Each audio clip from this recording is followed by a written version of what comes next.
Our topic for tonight is simple and very straightforward: foundational sacrifices, foresighting, and innovative limitlessness. And as we are all anticipating to find out what tonight's topic is about, before Prof joined the call, we are wondering why we have these keywords: foundational sacrifices, foresighting, and at the same time innovative limitlessness. Our hopes are very high, and as usual, our professor will deliver tonight. I'm still co-hosting today's session with Mordecai.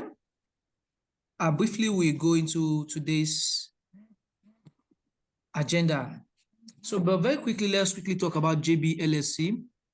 JBLLC is a mentorship initiative platform dedicated to empowering young lawyers, law students, and aspiring professionals in Nigeria. Our mission is to inspire growth, foster excellence, and nurture the next generation of legal and professional leaders. And through mentorship and guidance, we are going to ensure we get that done. You can see our links on the screen. You can engage with us on WhatsApp, on Instagram, and on LinkedIn. So straight to the agenda for today's events. The first item that will be on the agenda is a welcome and recognition, after which we take our founder's address. Also, we introduce our mentor and his profile. We will have his presentation in 40 minutes. We get a recap of today's conversation. We entertain questions and answers, and then you'll be properly introduced to JBLLC one more time, and then we'll take our closing remarks.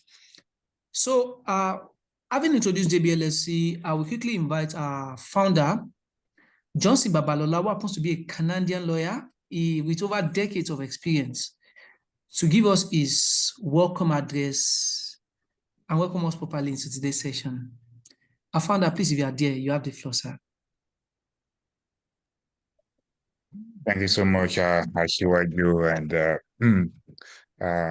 thank you for this opportunity. I'd like to welcome you all to today's session. And I was saying to a friend of mine today that when you search the world, east, south, north, and everywhere, you cannot have a better speaker than our speaker for today. He's a friend, a brother, and a very dedicated JC. And just like you said, Ashiwaju, today's topic is very intriguing. Foundational sacrifices, foresighting, and innovative limitlessness. We all need to hear this. This is a mentorship, not just for the young ones, not just for the young students, the young lawyers, or the young professionals. It's for each and every one of us. So thank you, Professor Omotayo, for agreeing to do this. I mean, we all know how busy you are, but I've always said that the way to build a nation is to mentor the younger ones. And thank you for being today. So I yield the floor. Appreciate you all for being here. Thank you very much, our founder. Always very, very brief and straight to the point. I think at this juncture, Mordecai, you will introduce our mentor for today. And we have his profile on the screen. A brief profile of Professor Ayo Omotayo.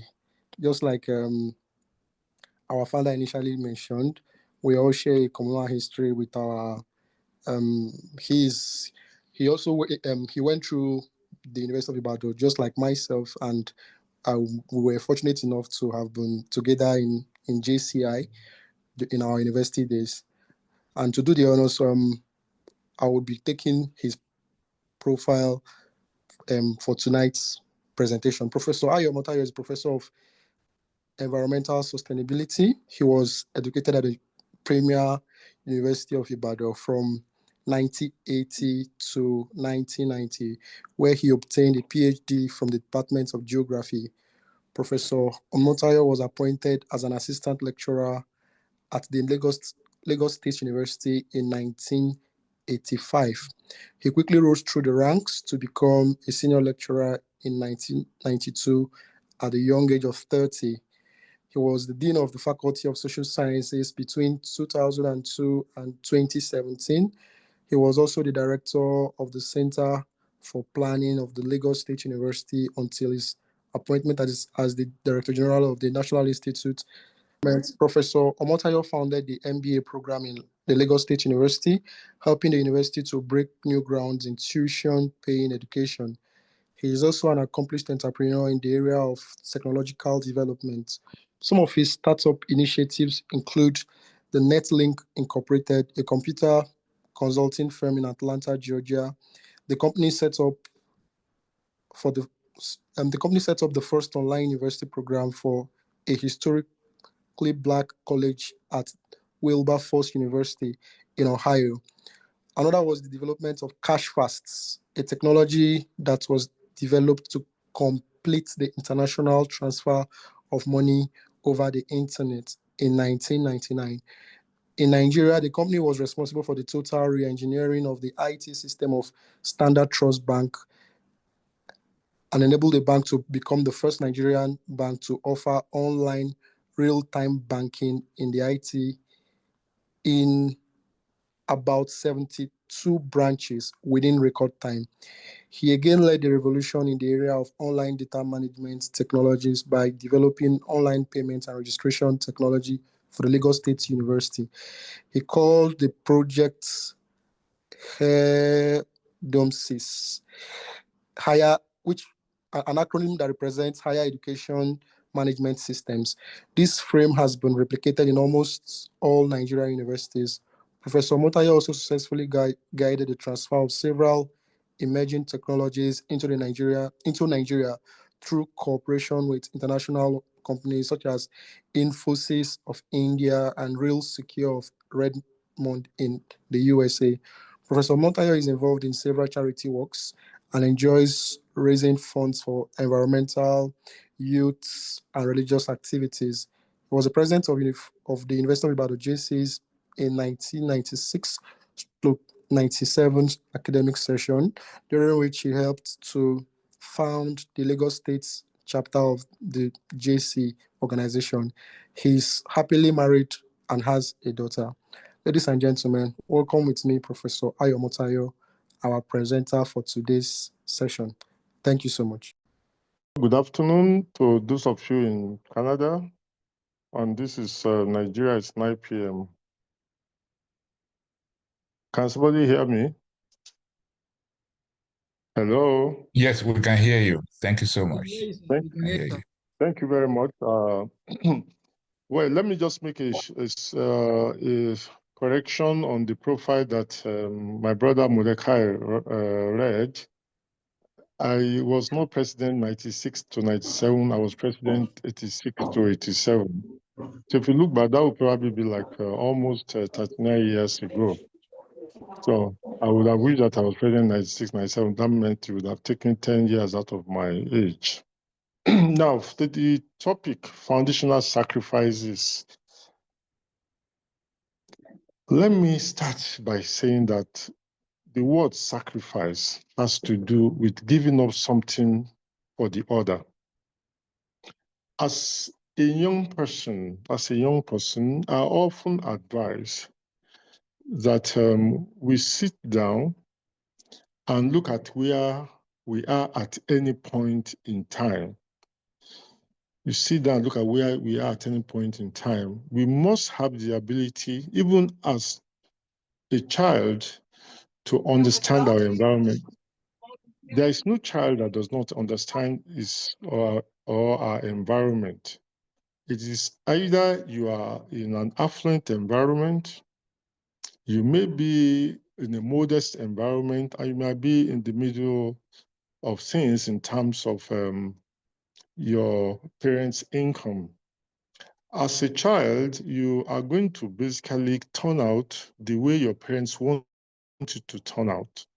But then one thing I've found is that even if your parents want you to turn out in a certain way, we have the innate ability to change the course of our own lives. We have the innate ability to choose what we want for ourselves, regardless of what our parents have planned for us.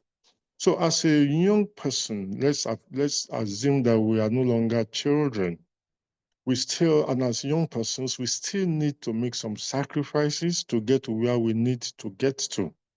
And those sacrifices will require that you choose a different path, a totally different path from what is very usual. Like I mentioned earlier, you must at every point in time understand your environment and understand your circumstances. You must be able to make the sacrifices that will enable you to have a sound foundation of what you want to be in life.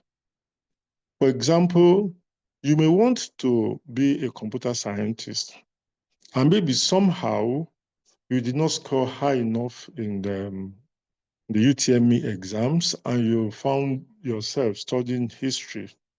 It still does not mean that you should shed or forget the dream of becoming a computer scientist if you can make the sacrifices that are necessary. Foundational sacrifices means that everything that a young person needs to know in order to succeed, you must know. And how do you find out what these things are? Number one, you have to look at your immediate environment. Who are my parents? What were their desires? How far did they go with their desires? You look around your uncles because it has to start from your immediate family. You are now your uncles and your aunties. Who are they? Are they where they want to be? What kind of life are they living? Then, of course, your immediate environment, your immediate neighborhood.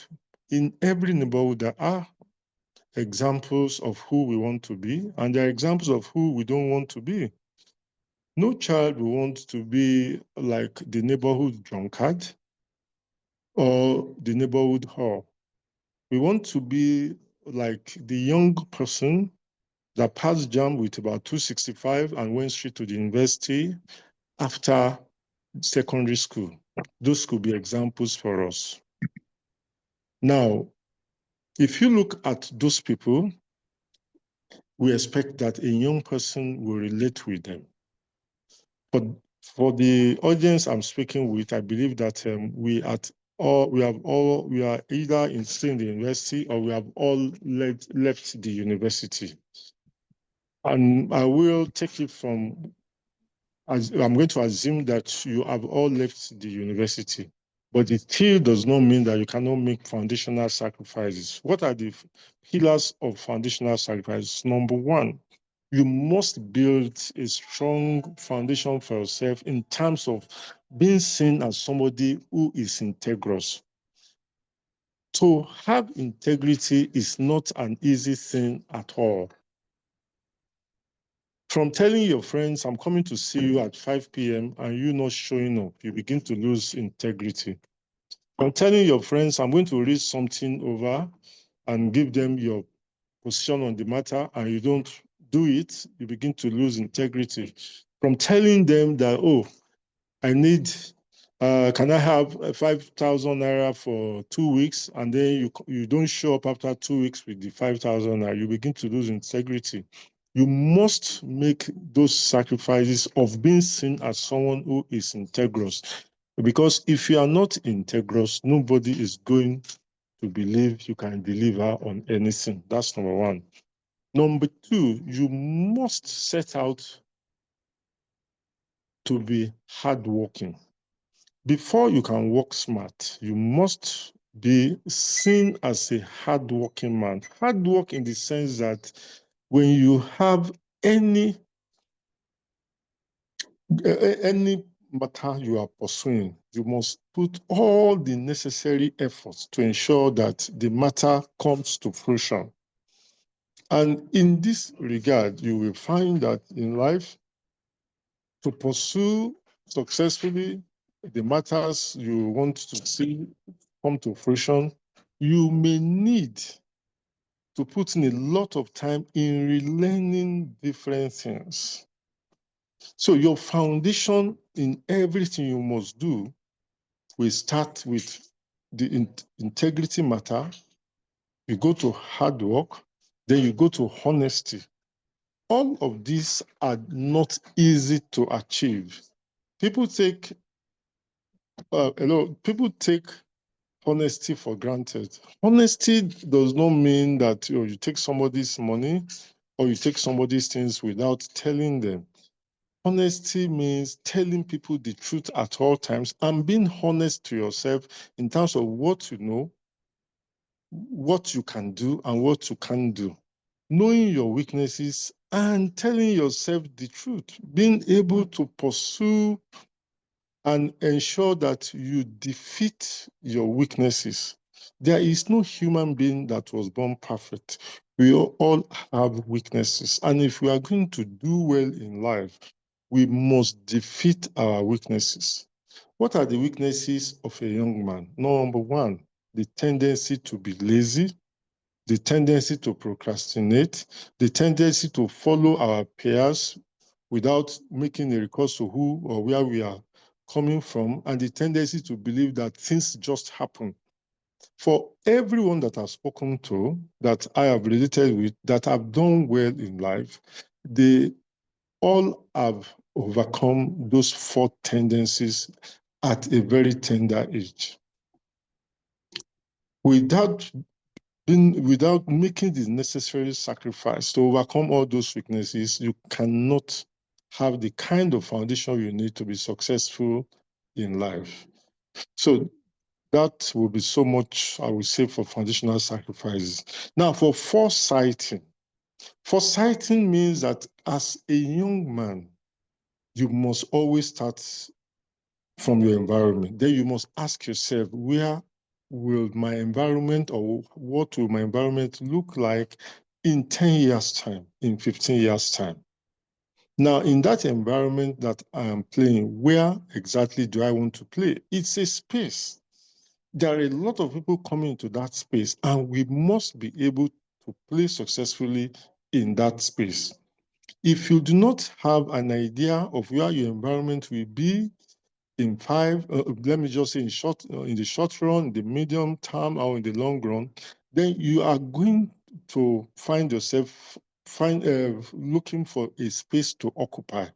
Those who have done well in life that I know are those who have an idea of what the environment is likely to be, and they position themselves to profit from what the environment will be in 5, 10, and 15 years. Take, for example, somebody who does not see anything good about Nigeria and decides to travel abroad without looking at the environment where he is going to and knowing what his own weaknesses are. I keep telling everybody that it is not everyone, I tell young men, that can do well in a different environment. Some of you will do better here at home. Some might do well abroad, depending on who you are and what you are seeing ahead of you. So foresighting is what we refer to as an organic plan that enables you to see what the future is likely to portend within your environment and how you can play in that future. If you are going to play in that future, you must then know what weaknesses you have at this time and what requirements you will need to play in that future that is ahead of you. If you don't see these things, you will arrive at a destination that you do not expect. That is what we mean by saying foresighting. And it affects everything we do as individuals, even for the companies we own. I'm sure you have all heard of the case of Nokia. Nokia executives said they did nothing wrong, but then Nokia did not succeed. Everybody who is over 20, 25 years old will know the Nokia phone company. There was a time in the past, all the phones we use were made by Nokia. But today, where is Nokia? That's a company that did nothing wrong, but yes, failed in the marketplace. That is because of lack of foresighting. So when we talk of foresight for young people, you must understand the environment you want to be in the short term, medium term, and the long term. You must know what that environment will need and what you will need to survive or succeed in that environment, because it's a very competitive world. So that will be the much I will say about foresighting without wasting too much time. Now, when I talk of innovative limitlessness, it means that as a young person, you must see yourself as having the ability to do whatever you want to do, as long as you are determined to do that thing. You have to understand that the world we live in will punish you if you are not innovative. The world has become so dynamic. There was a time when the kind of thing we are doing now would appear to be something we only saw on Sci-Fi. Today, I'm talking to a whole lot of, about 10, 15 of you from one single location. In the past, if you are going to talk to one individual, you have to meet that individual.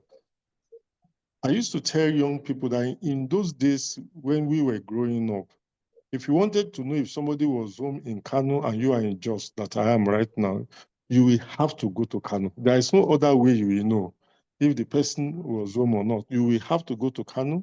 It's only when you get to Kano that you know whether the person was there or not. Even then, those who had money used the telegram. But then not too many people had enough money to send telegrams. Telegrams in those days, people paid per letter of every word. And you have to know that the person you are trying to talk to must be able to receive a telegram before you send one. So basically, it was basically for the elites and those who are in government. So limitlessness means that you must not see the limit to the success you can have.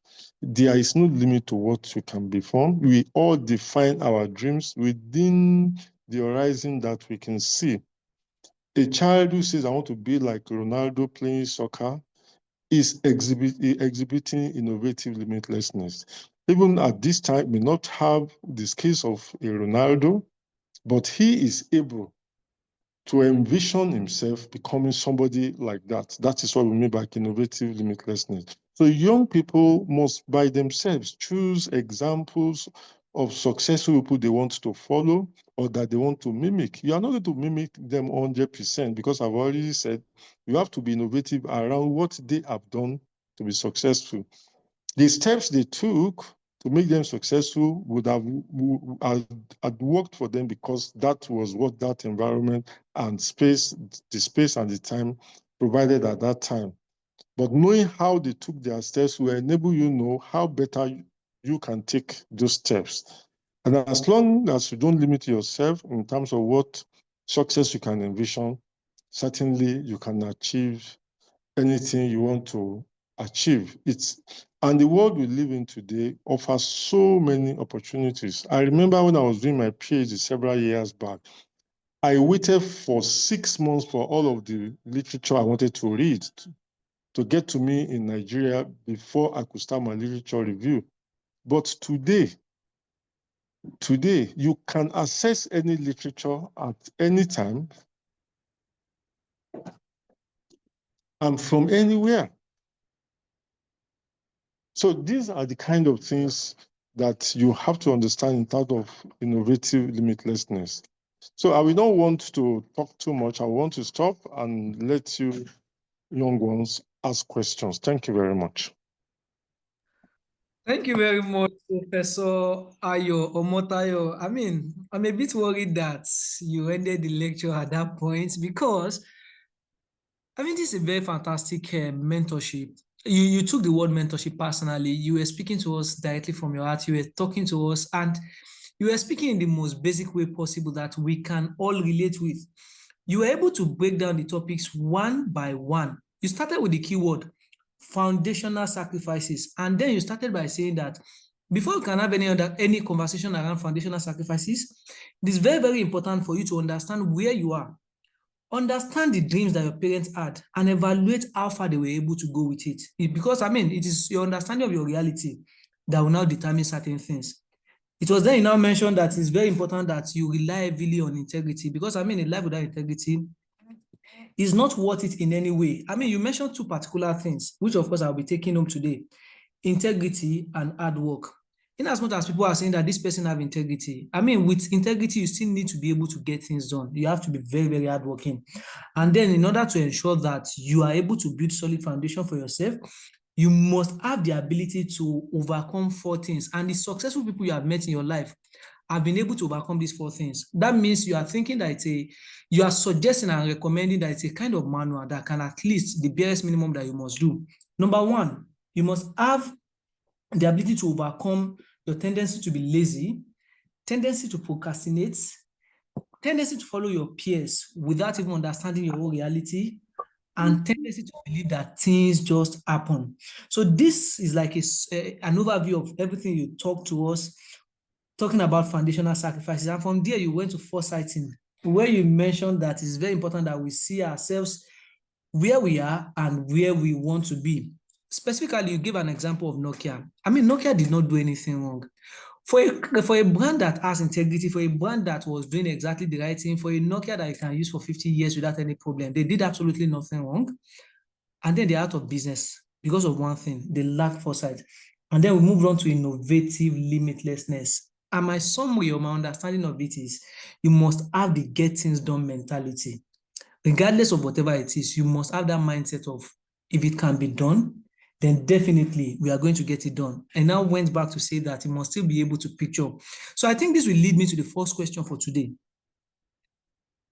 Exposure is very, very important when it comes to foresighting. And by virtue of being in Nigeria, we may not have access to certain information. For example, I work as a management consultant, and before I got into the space, I practically did not know what it was. So that means if somebody had asked me in secondary school, what do I want to be in future?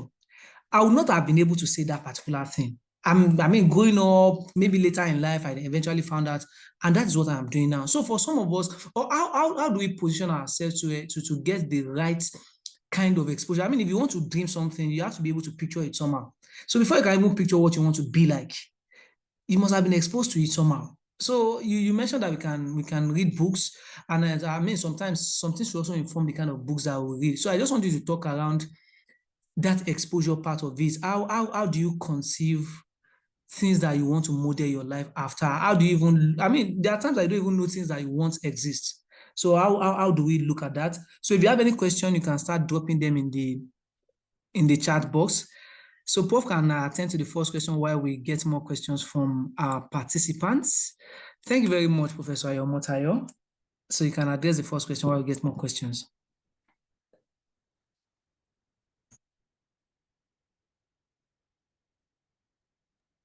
Hello. Yes, sir, we can hear you now, sir. We can hear you clearly now, sir. Yeah, because I wasn't hearing too well. Can you bring that question up again? So the particular question I asked, yes, sir. So the particular question I asked is, the conversation tonight also somehow relies on our ability to picture the people we want to be like and the people we don't want to be like. For some of us, we saw a lot of people we did not want to be like, but we are not sure of what we want to be. Maybe because we did not even know those things even exist. And I gave an example that I work as a management consultant now. And then if somebody asked me in secondary school, I would not have known. So I mean, it could be luck that I eventually found out this part. So how do we ensure that we are able to expose ourselves to limitless opportunities or some opportunities out there? Well, I must say this right away. Any young man that stays indoors all the time is going to miss a lot of opportunities. There is a time to stay indoors. That's when you are doing what we call the homework. And there's a time to be out there to meet with people that can make the difference in your life. Number two, when I spoke about you developing your life around some people who have succeeded, I do not mean that it is about you looking at somebody who has money. It has to be about someone who is adding value to himself, to his company, and to the society. And those people are not hard to know. If you listen to what people say about them, because there is nobody who can lie about who he or she is for too long. If you are gay, for example, and you are hiding somehow, somewhere, somebody will know. And no matter what you do out there, they will say, oh, this is the weakness of this person. There are not too many things you can hide about yourself. So those who are doing well, what I expect us to do is when you know where they are making speeches, for example, or you have an opportunity of conversing with them, you can walk up to anybody and ask questions. You will know who is genuine and who is not genuine. But you cannot know these people by just reading about them. You start the homework by reading about them, getting to know about them. And of course, nobody went to school in a vacuum. They will have classmates who, of course, you can meet somehow, somewhere. And with that, you will get to know whether those people are actually genuine or not. But in terms of somebody running a management consulting firm, a consultant is supposed to have more knowledge than his or her client. If you are going to be a successful management consultant, you must be someone who understands management and the environment in which you play your management cards ahead and far deeper than the client you are working for. You must be able to show innovative limitlessness, things that the person did not see. You have to be able to put it on the table in terms of propositions. And those things don't come if you don't go back to foresight. And if you are going to foresight properly, you must have made the foundational sacrifices to have knowledge of things. You get what I'm trying to say? So there is no way you will not know who is genuine if you yourself has the ability of foresighting. And I've said that for you to be a good foresighting person, you must have made the necessary foundational sacrifices to have the 4 legs that I had mentioned earlier to stand on, to be able to see. Somebody once said that, oh, he does not actually see that far. He's only able to see very far because he's able to climb on the shoulders of those who have shown greatness. So you are going to stand on the shoulders of these individuals that you have identified, and you are going to perhaps be able to see, and I expect you to be able to see ahead of them. Imagine if you are standing on the shoulder of a giant, you are going to see what the giant is seeing times what your own height is on top of the giant on whose shoulder you are standing upon. So everything is about you being real to yourself. And of course, you will have the deep understanding of how to read people. I do not want to say too much about people that I know. They just have this knack to say, from what I've seen, this man is not genuine. From what I've seen, I have a knack, this is not going to work. All those things come from long period of hard work, understanding, and participating on all kinds of positive activities. Let me stop at that, please. Can I take the next question? Thank you very much, Professor. And I mean, I'm going to be quoting you very soon. Any young man that stays indoors for too long will miss out on opportunities. There's a time to do your homework and there's a time to be out there. So the next question is, who mentored you along your path and what role did mentorship play in unlocking your potential? Well, That's the next question. Yes, as a JC, as a member of the Junior Chambers of Commerce, there is nobody that will tell you that we all looked up to Chief Oshobi. We basically looked up to Chief Oshobi. That for me, I wondered how at age 40 he had succeeded in working for government and he had retired doing his own business. So we all had him as our role model. For those of us who wanted to succeed in businesses, we had him as our role model. We would talk to him. And basically, we were talking to Chief, not because we wanted to stay with him only. For me, I wanted to also meet his friends. Because it's only when you go to greet chief that you see some of his friends who are doing other things that may be of interest to you. So that he was a role model for me. And of course, I always looked at my professors. I had Professor Akima Bogunje. I took him as a role model. He was my father's friend. But one thing about him was that he was never always in the university.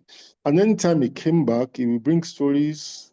He would tell my dad stories of where he had gone, what he had gone to do for government, and the rest of it. And I just loved that part, that side of him. That he had stories to tell of how they were advising the military government on what to do to make Nigeria better.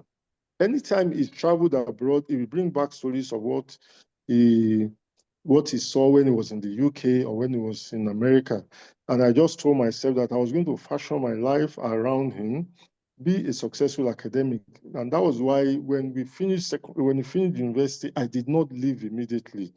Even though I had the opportunities of looking for jobs, I just said, let me make that foundational sacrifice of getting my PhD as early as I can. Because you will listen to old people like that, they will tell you that, oh, without PhD, you cannot become a good consultant. Without PhD, government will not believe you know anything, even though we have more PhDs now that probably do not know what they are supposed to know. But in those days, government would call those who had PhDs for advice. And if you wanted to participate in governance, you needed to have a PhD if you were not in the military. When we were growing up, there was even no hope of civilian rule. It was basically either you join the military if you want to partake in governance, or you hold a PhD and be called Dr. So and so, and you know that once you appear to have knowledge, the military will call you to come and advise them. So those were the two people that I looked at. Of course, I had other people that I looked at for some other matters. I remember my late boss, Professor Akintola, who I just love the fact that he took things easy. He was never uptight, and he did not see. He saw everything that he would always look for things that were good in us, even as young children growing up. He opened his doors to us. Whatever we wanted, he gave us in order to be able to climb us. So I wanted to also be someone who will open my doors to young people so that they can learn from me and be who they want to be. And of course, we have the example of Professor Abumere too. He's also late, who told us that you can be anything you wanted to be. He studied geography, but he ended up being a computer programmer. And I love that aspect of him. So I told myself I was going to be a better programmer than him. If I've made 10 naira in my life today, I believe that 8 naira has come from the realm of IT, differently from what I earned I earn as salary in the various governments that I've worked for. So basically, you have to choose people that are close by. You have to choose people that you can have access to, and you have to choose people that you know will have the time for you. Thank you. All right, thank you very much, Professor, for that beautiful submission. You must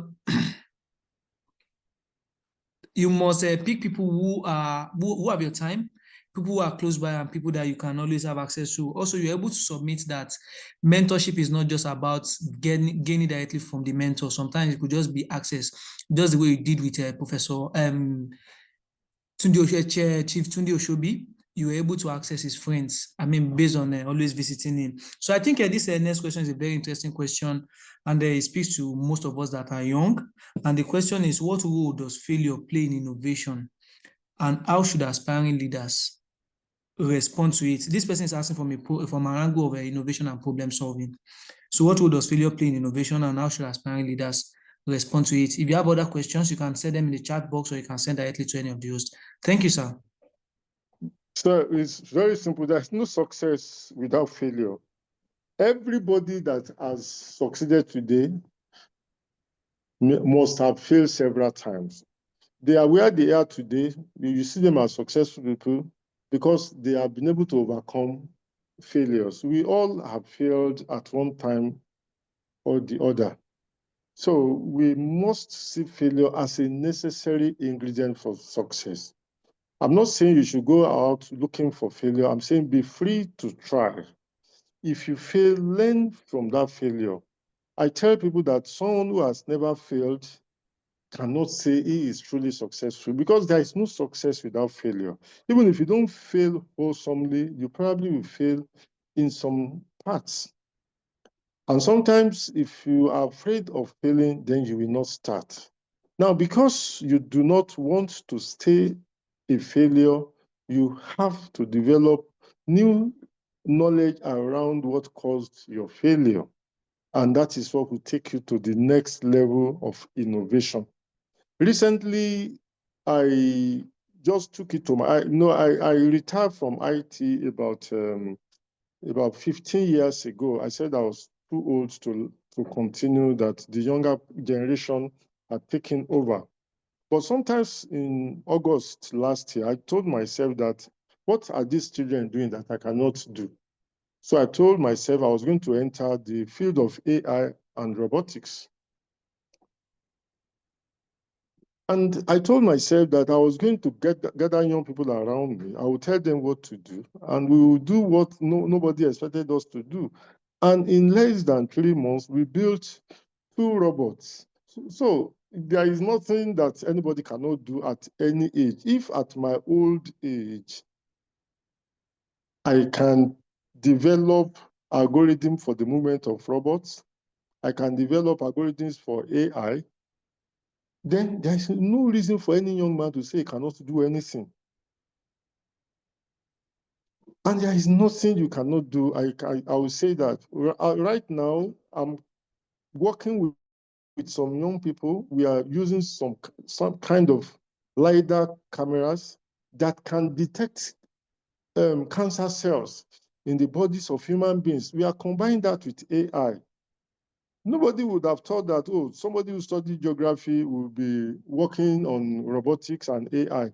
But because I believe that there is no limit to what I can know, I lead young people to believe in themselves. So for failure, there is no problem. We spent about 35 million to build our first robot, but then we learned from our failures. I remember very well that I told the young boys working with me that our robot must not weigh more than 25 kg. But of course, when we designed the first hand, one hand was weighing 11.5. If one hand was weighing 11.5 and that robot was going to have 2 legs, have 2 hands, and have a neck and have a chest, certainly that 25 kg was not going to work. So I learned that you cannot determine ahead of time what you want your robot to look like if you don't have the knowledge in the first place. So the first robot had a hand that was too big that even all the servos we put to hold the hand up couldn't hold the hand up. So we failed in that aspect, but now we understand how to do these things. So please, young men, you must not run away from failure. You fail when you don't try. You fail when you fail and you don't get back up. You fail when you don't innovate. You fail when you think something limited you. Nothing can limit you. There is no problem or no challenge you cannot face or solve. Thank you. All right, thank you very much, Professor Ayo Omotayo. I mean, at some point I had to laugh, and I'm glad that my mic was not on. I mean, you had plans of building a weight of 25 kg, and then the hand alone was well over 11 kg. So I think we are able to pick that very, very clearly. And you as well mentioned that failure is necessary, but it doesn't mean that you should now start going around to look for failure. I can tell you for free that the way you have been presenting your thoughts is just very, very clear and straightforward. People are able to relate, and we have been getting a lot of interesting comments from our group. So the question I'm taking next is like a 2-in-1 question. So the question, what personal or professional sacrifices? Sheila. Can you hear me, sir? I can hear you. All right, sir. So it's a 2-in-1 question. So what personal or professional sacrifices did you find most critical in laying the foundation for your success. And then the second question that tied to it is now that how can we as young professionals identify sacrifices that are worth making and those that will lead to burnout or even regret? So I think that's the question. I don't know if you got it clearly, sir. Perception. Ability to see the end of any race you're about to run. These things will not come unless you have strong foundations. Study. Relate. Try. Learn. Once you have all of those things imbued in you, certainly whatever you will know what sacrifices that is worth making and the ones that are not worth making. The sacrifices you make should come from within you. I remember when I was doing my PhD in Ibadan, we were all very young and we were all running after women. But then, because I knew that I needed to be in Ibadan every Friday, all those enjoyments that my friends, my colleagues had, I had to mix. I just did not join them because I wanted to get my PhD at a record time. That's the kind of sacrifice that you can make. My money, the money I spent on my PhD came from my pocket through my own sweat. While others were waiting for government to sponsor them, I made that personal sacrifice of working extra hard to make the money. And when I made the money, I didn't use my money on drinks or on what was not useful.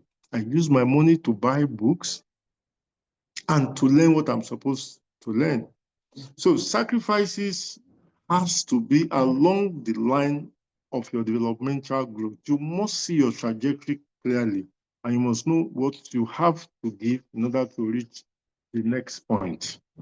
And the same thing happens in businesses. If you choose to be a businessman, if you choose to be an academic, you know you must make that sacrifice of being different from others. I remember when my PhD proposal was approved, maybe I think after like 6 months, when one of my senior colleagues asked me what I did differently. I asked him what time he was going to bed. He said he cannot do without sleep, that he had to sleep he must go to bed at 9 and wake up at 6. I told him that, okay, if you are going to have a PhD in record time, you can't be sleeping at 9. You can ask anybody that took a PhD at record time, you can't go to bed at 9 and be waking up at 6.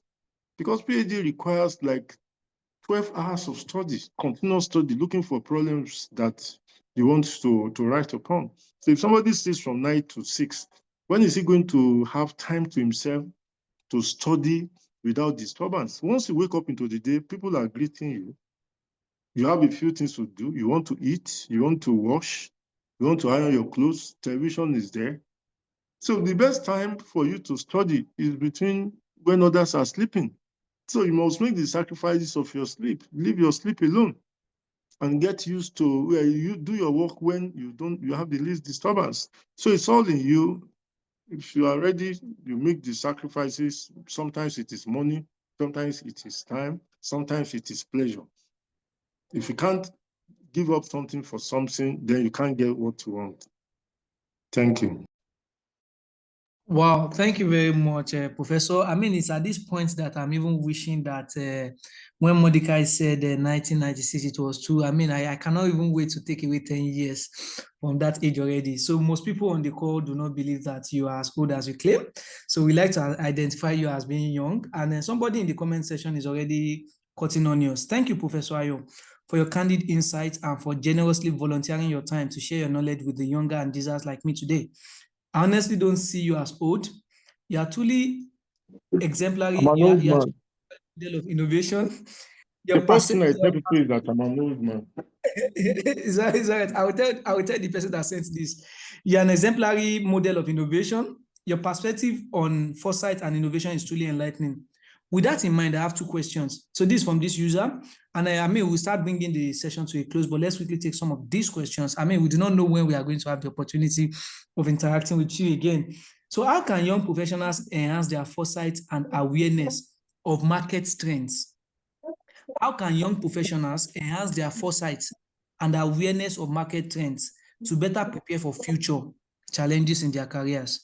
How can they enhance their foresight and awareness of market trends to better prepare for future challenges in their careers? So the second question is, what practical steps can individuals take to cultivate a mindset of innovative limitlessness, enabling them to pursue their dreams at the same time remaining grounded in reality? So these are the 2 questions. Your thoughts on these questions will be greatly appreciated. Thanks again. Number one, like I said, the foundation starts from your understanding your environment. The foresight you bring into it is being able to project that environment to where it will be. Take, for example, somebody is going to study architecture now. The person must be able to see that with what is going on in technology, if you are studying architecture, you have to study IT along with it. You must be able to write a program because you must be able to write codes that can help your job. You must be able to understand how people will want to live in the next 10 years. I remember when we were growing up, the standard thing we wanted was to have a 3-bedroom flat. If you can get a 3-bedroom flat, people will see you as you have arrived. But today's young ones, they don't take 3-bedroom flats because they don't even want their parents to live with them. They don't want people to. They take either a studio apartment or a 2-bedroom flat. So if you're an architect, you have to look at, okay, what will these people be thinking in 10, 20, in 10, 15 years' time, which means that a good architect who wants to stay in business must study economics and also understand social relations and sociology of the future. So these things are very key. Everything that's related to your field of study, you must understand. And you have to study the lines. You have to study the lines. 10, 15 years back, we had secretaries banging on typewriters. But today, there are no secretaries banging on typewriters again. Now, if I don't want to use my secretary in the office, I don't need to. All I need to do is to bring on my AI, say a few words to the AI, it knows what I want to do, and then the AI types my memo. So you must look at what is likely to happen. Now we are developing a system whereby when a letter comes to your office, you don't, chief executive don't have to read every letter and then begin to refer it. You put it in the system, it reads the letter and sends it to the department you want it to go on your behalf, and it will report that this letter has been sent to that department. All you are doing is waiting for a reply. And the good thing again is that you can now work from anywhere. I don't have to go to the office. I will see all the memo that have come in. I will see whether my staff are working. These are things that are happening all around us. So just imagine things along the lines of your expertise. Imagine things along the line of your emphasis. How can these things change? How is it likely to change? Do you know that today, if you're a geologist, you are already going into extinction? Because there are super powerful cameras that can see deep into the ground and access the chemistry, the density of any materials. And all it does is that, okay, for materials that have existed in the past, if you use AI, you know that all these relationships, this one will give you this ore, this one will give you this metal and the rest of it. So any young man that wants to succeed must read, must study, and must imagine things that appear unimaginable. Let me stop at that. Any young man that wants to succeed must read, must read and imagine the unimaginable. Thank you very much, Professor. I'm always liking the way you always close your thoughts. Very, very beautiful submission. And then we'll take one more question, and I believe this will be the last question for tonight. This is from some of the younger men in the group. For somebody who is 60 that wants to take a PhD, what is your advice? What advice do you have for someone at the age 60 and still wants to be a PhD holder? And I believe this will be the last question for tonight. Thank you very much, sir. I remember Chief Pa Imodu in Lasso. He remains the oldest PhD we produced. He got his PhD at 76. He started at age 69. So if it's part of your dream, then go for it. There is nothing, age does not stop anything. It is us that stops ourselves. But you must know what is inordinate. At my age, I cannot expect to be a pro basketballer that will play in the NBA. That is an inordinate ambition because the physiology of your body cannot, unless I'm going to produce an AI version of me. But for a PhD, for a PhD degree, whoever wants to do PhD, you can do it at your own time, at any time. And nowadays, in fact, it's far easier to do PhD because the information you need, the literature you need, they are at everybody's fingertips. Knowledge is today everywhere. You don't have to look too far. Knowledge is today everywhere. I can understand any science. And you know, there is universality of knowledge. Every knowledge is the same. Every knowledge you can acquire. So do not let age stop you from things that have to do with the brain. The only thing you can let age stop you for are things that have to do with the physical body, which of course is subject to physiological rules and laws. If you are 60, we do not expect you to have the muscle of a man that is in his 20s because these things age with time. But the brain gets better with time. In fact, that is why people will tell you that, oh, when you turn 60, that is when you're at your most intellectual and your most productive. So if whether you are 60, whether you are 65, you want to take a PhD, please go ahead and do it. If at this my age, I can build a robot and do AI work, then what is it that anybody cannot do? There's nothing you cannot do. You just need to believe and make the necessary sacrifices and you will get there. Thank you very much. Wow, thank you very, very much, Professor Ayo Omotayo. I mean, if it is from UI, then it must be of exceptional quality.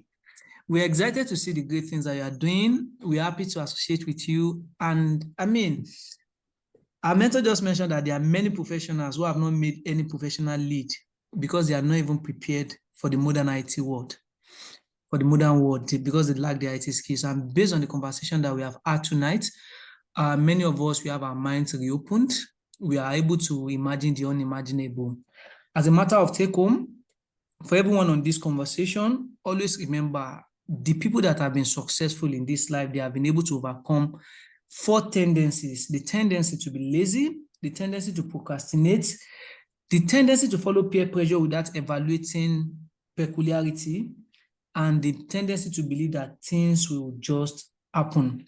And then it debunked the myth of mentorship. If you are going to get a mentor, a truly effective mentor, then pay attention to proximity, pay attention to access, and be very, very certain that this particular mentor of yours has your time. You must be able to see where you are heading. You must be able to see where you are going.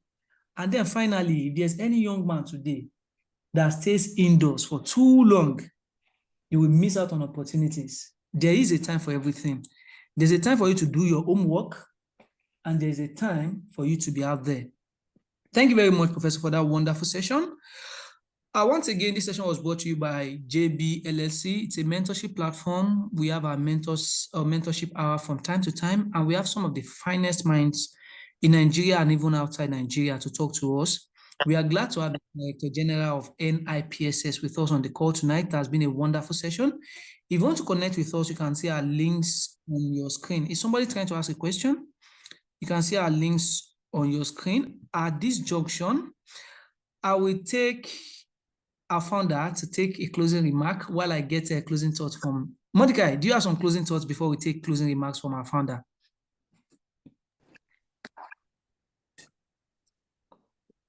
Thank you very much, Asiwaju, and thank you once again, Professor Ayo Omotayo, for the in-depth presentation. I for one, what's it called? I was very much impacted by the knowledge you shared, especially regarding the fact that there is never a bad time to start with anything you want to do with your life. So far, you have the necessary drive and commitment to see it through.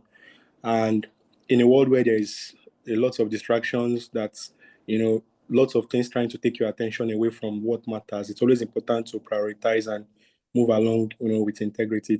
It's been a very important and eye-opening session with you, and we are, just like my co-host mentioned, we're very glad to have had you tonight. And yes, without much ado, we'll be having a closing remark from our founder, Mr. John Babalola, before we wrap it up for the evening. Thank you so much, Professor, once again. Thank you. Thank you, Mordecai, and thank you, Asiwaju, for hosting this session.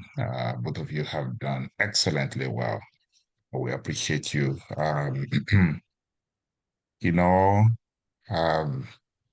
If you have attended the University of Ibadan, we have to be the best. Apologies to everyone from all over the world who've gone to different universities. And we have learned from Professor Ayo Omotayo today some important lessons about life. As a lawyer, as an immigration lawyer in Canada, I often come across people who have come from different parts of the world and who are stuck professionally after they had arrived in this country because they are never prepared. They don't have the foresight. Many cannot use the computer. They take little things for granted. We have learned today that you should always be prepared for the future. And Prof, once again, I want to thank you for your time. I want to thank you for sharing your wisdom and most importantly, sharing some powerful insights with us. You have reminded us that success is not accidental. It's never accidental. It's built on foresight, it's built on sacrifice, and it's built on innovation. And to everyone who have joined, may today's session guide something deeper in you to pursue greatness with purpose and strategy, because strategy is also very important. So as we live here today, let's go forward inspired, let's stay focused, and let's be committed to unlocking our own limitless successes. Thank you once again, Prof. Thanks, Asiwaju. Thanks, Mordecai. And thank you to everyone. Merci beaucoup. Merci very, very beaucoup. Good night, everyone. Thank you for being a part of our session.